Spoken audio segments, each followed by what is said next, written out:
under the reigns of Tate Daniels, entrepreneur and illegal arms dealer extraordinaire, had taught me a thing or two about when something belonged on the library's fiction shelves and when to categorize it as real.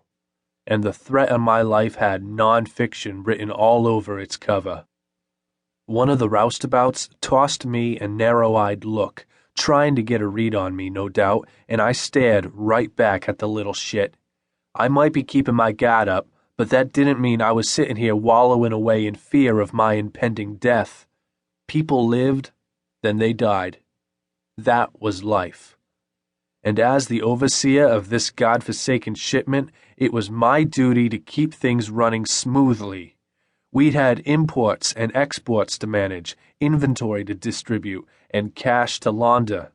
Shit needed to get done, and it needed to get done right now. A crate hit the ground, causing a huge boom loud enough to awaken a deaf man. I growled and stepped forward, my fists tight at my sides. Striding forward, I moved right up to the two men who'd made the racket. One was a new recruit who'd joined when I'd been locked up, and the other was a potential member. "Can you maybe manage to unload our merchandise without, I don't know, waking the entire police precinct? I rescheduled this for a reason." The potential who'd dropped it flushed and lowered his head. "Sorry, Mr. Donahue." "Hey, it's not my fault he's an idiot," the worker bee said. I didn't know him, but I knew for a fact he'd been born and raised in the same shithole we'd all come from in Boston, a neighborhood near Southie that had been coined Steel Row.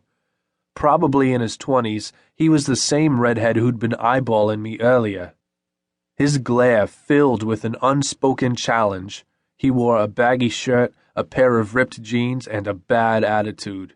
He had muscles that rivaled a linebacker's, but that didn't matter. I welcomed the confrontation.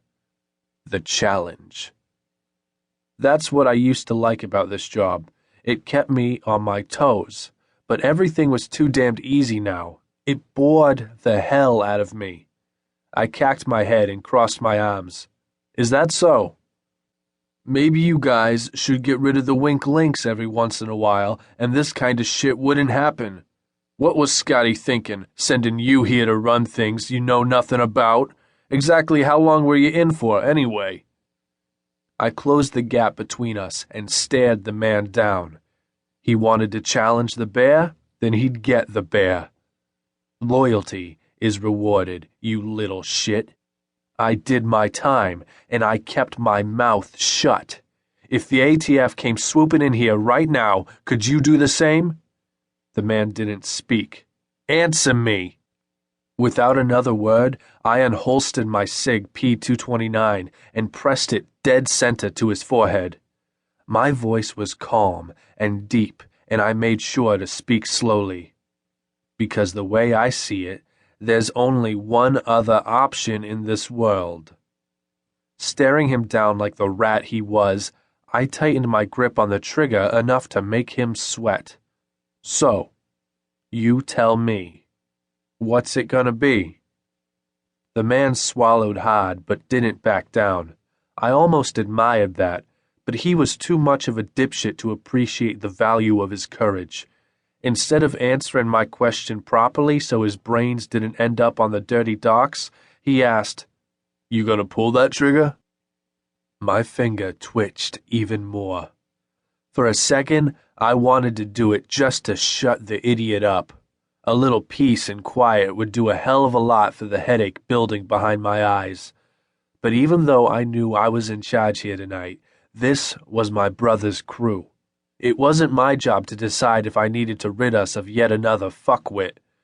That choice would be up to Scotty. But still, the point had to be made that nobody should mess with me, and that I wouldn't tolerate insubordination from an underling. All around us, the men watched, waiting to see what I would do after that blatant display of disrespect.